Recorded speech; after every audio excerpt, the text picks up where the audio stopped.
I'm going to shift some slides because I think that both of you agree and I'm in the same line, so I think that it's not necessary to repeat the same information.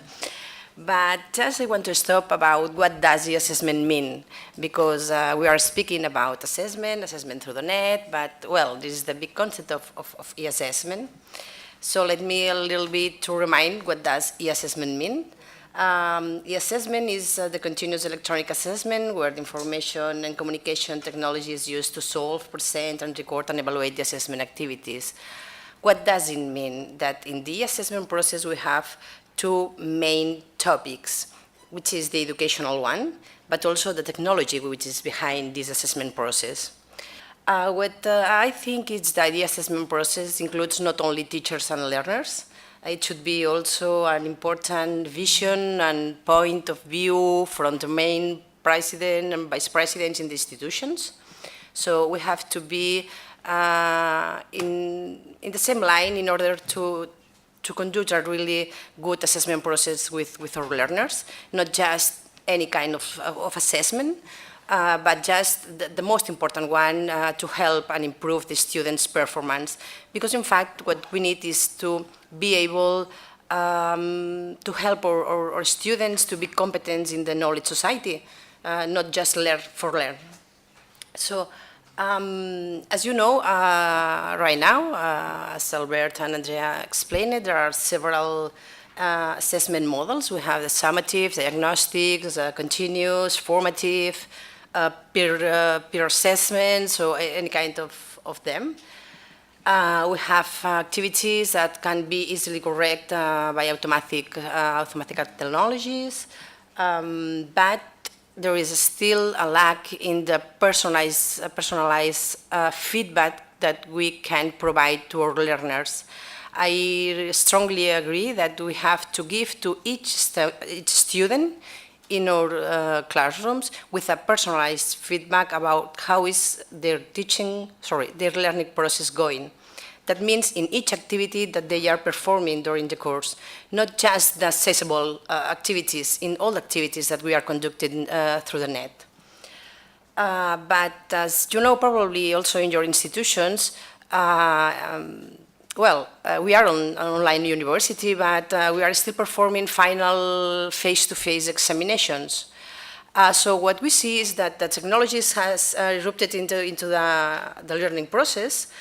We are introducing several IC tools for conducting collaborative groups, for doing a lot of things, blogs, wikis, and things like that.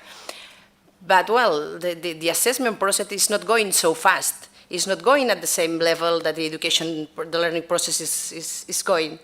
So then we just stop in this moment and talk about this. And what we saw is that there is still an unsolved issue, which is the authentication of the student, of distance students, but also the authorship of the learning activities. I'd like to summarize this like that John is John, and John has did this activity and not Peter. So sometimes it's quite difficult to manage this kind of identification and also of authorship in the learning. So for us, the real challenge is this one, which is the identification and also the authorship of the learning activities. Here there are some pictures, very simple. This is the first one is the crime scene. Is the learners are living the final examination or the accessible learning activities like a crime. The crime scene for them. Then we usually see that they are trying to copy, which is not necessary, but well, they sometimes need to do this. But well, as you know, as a teachers and professors, you know that the students have an unlimited imagination in order to copy from anywhere and from Google, anything you can imagine. So ICT are there, as you can see. Glasses, clocks, beautiful pen with a long paper inside this, the mobile phone. So that's why we thought, what was the solution? So the solution is we cannot isolate our students. We cannot put these papers near in the head and say, okay, do your exam here or your learning activity, because it is really, really invasive. So when we talk about which kind of technology can support the evaluation and the assessment process, we thought that we cannot switch off the computer and block them, because it's not necessary to do this, because the student has to be responsible. So then we were thinking about which is the real solution that we need in order to perform the e-assessment through the net, being really sure that the student can be assessed very well. So what we saw is that first of all, we need a flexible platform. That means that it can be support any kind of assessment process, any kind of assessment model, and any kind of learning activity. For us, it's really important how learning activities are being designed through the net. And, well, this system has to be really, really open to merge and to add any kind of learning activities. The second point that we saw is that we need, obviously, a platform in order to verify the identity of the students and also the authorship of the learning activities.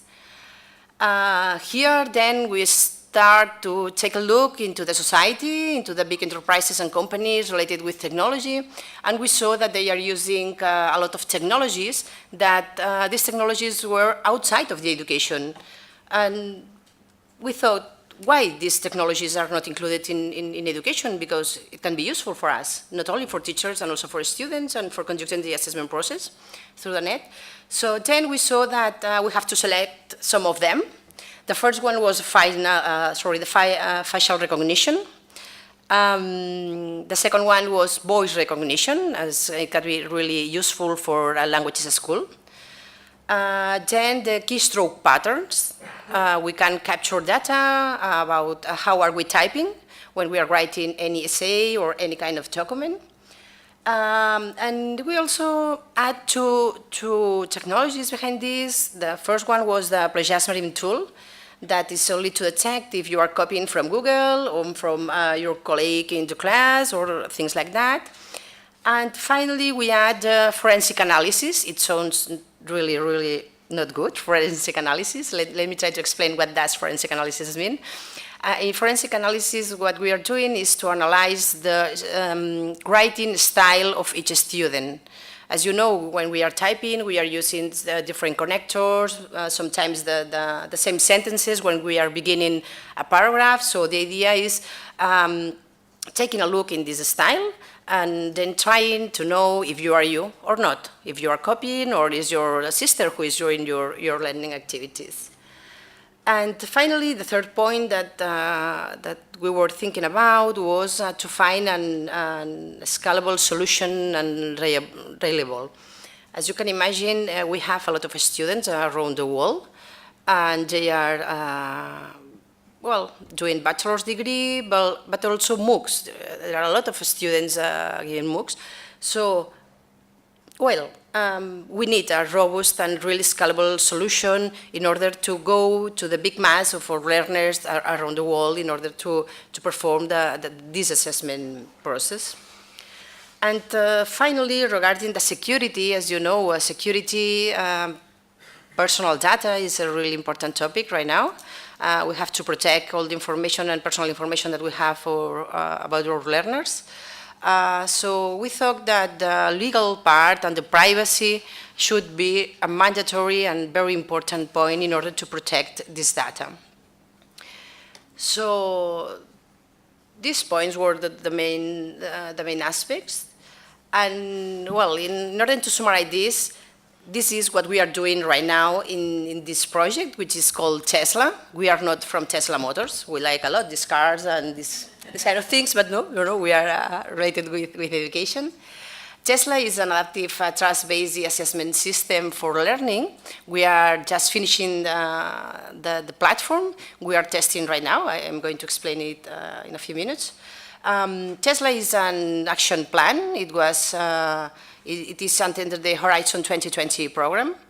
It's an innovation action with large-scale pilot. That means that we have to test this system not only from the technological point of view, also from the legal and from the educational point of view. We have to test this with the students and learners in any kind of mixed or fully virtual environments. So let me explain a little bit about this. This is the consortium of Tesla project. We are 18 partners involved here. More or less, we are right now 125 persons involved. As you can see, the consortium is really interesting because we have universities, open and distant universities, traditional universities. We have also involved 3 quality agencies. As you know, quality agencies are also evaluating our bachelor's degrees, the quality of our teaching and learning process, and how are we doing things. So we consider that it should be interesting to have their point of view and their guidelines and the recommendations about how to follow this in a right way. But as you know, technology is really interesting and is really hype. So we decided to add 4 research centers here. They are specialized in different topics related to ICT, and also 3 companies that they are selling their products related with education.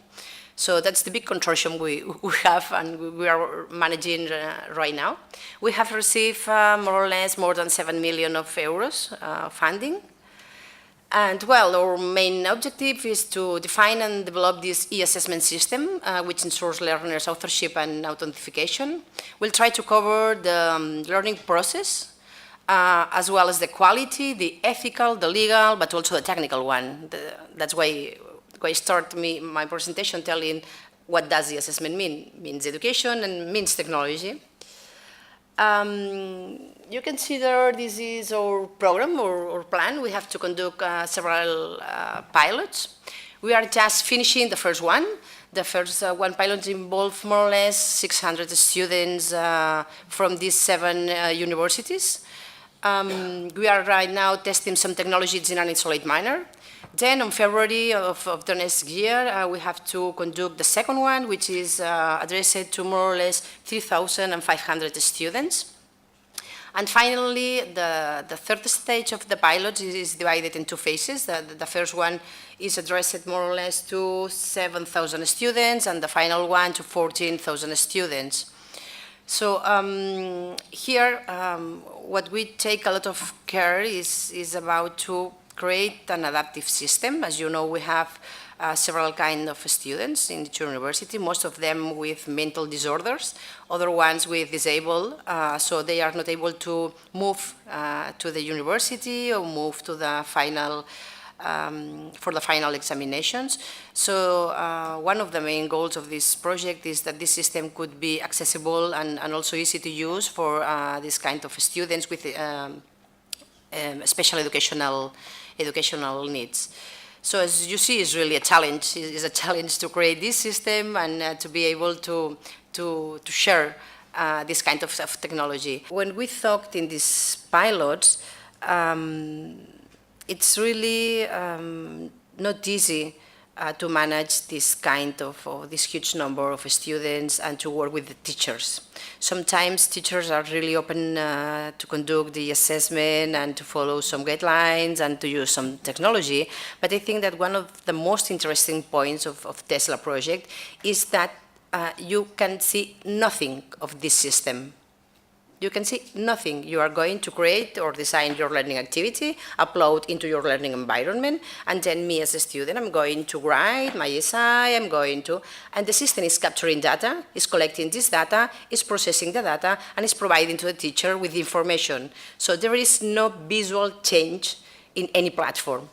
So for that, this is an interesting point, because teachers don't have to manage with technology or new things about this kind of facial recognition metrics or things like that. So they only select which kind of technologies want to apply in these learning activities, and that's all. So I think that it's really easy to use.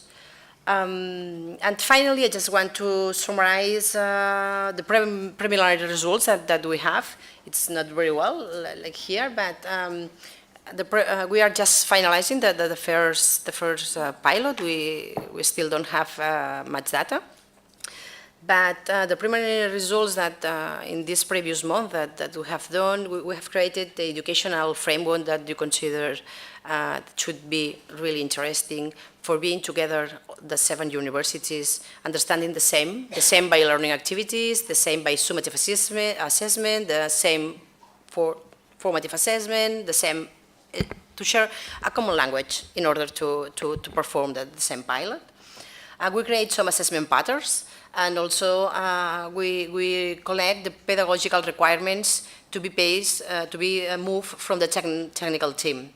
You know that technology sometimes is difficult to use, so what we decide is let's go into work with the whole educational team in order to provide to a technical team our needs.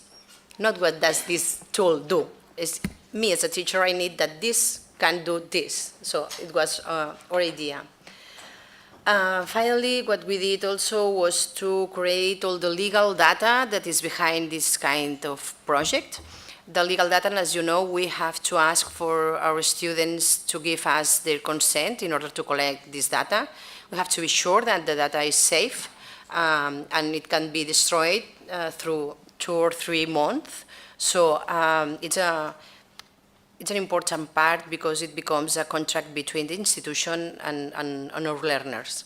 So if they don't want to participate in our pilots because they don't feel comfortable with giving this kind of information, they are out of the pilot and they are continue his teacher learning process as they are usually doing. The third point was the quality indicators for pilots evaluation. As you know, the quality agencies has an important role, so they are providing us which are the main indicators they want to us to follow and to accomplish. From the technical point of view, we were working about tools, plugins, security techniques, accessibility and things like that. I'm not going to go in deep in this.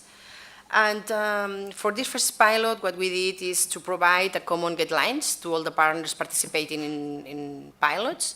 We give some information also to the teachers and also to the students. We tell them this is a pilot, it's a pilot, you can or not participate, but we will be very happy if you participate because we can collect this data and we can analyze them. And finally, what we did right now is to create the evaluation measures and some questionnaires in order to collect this data and evaluate how is going or not this kind of technology included in the assessment from the teacher, but also from the technical point of view. We collect also this information by questionnaires for the quality department of each university, and also with the staff of each university. As you know, teachers are teaching, students are trying to learn. We are trying to teach at the same time, but behind us there are a big team of people working in our universities, like the technical staff, the management staff, and a lot of people. So our idea was to collect information from all of them, from the quality, the technical, the teachers, the students, and all the people involved in the pilot, not only the teachers and the students, because it has no sense. We are a team. We are working to improve the educational processes. And finally, just to finish, is my last slide. Our idea with this project was to have a big impact in several areas. The first one for us is the students. Our idea is to help them to have an accredited and recognized certification. Sometimes, as you know,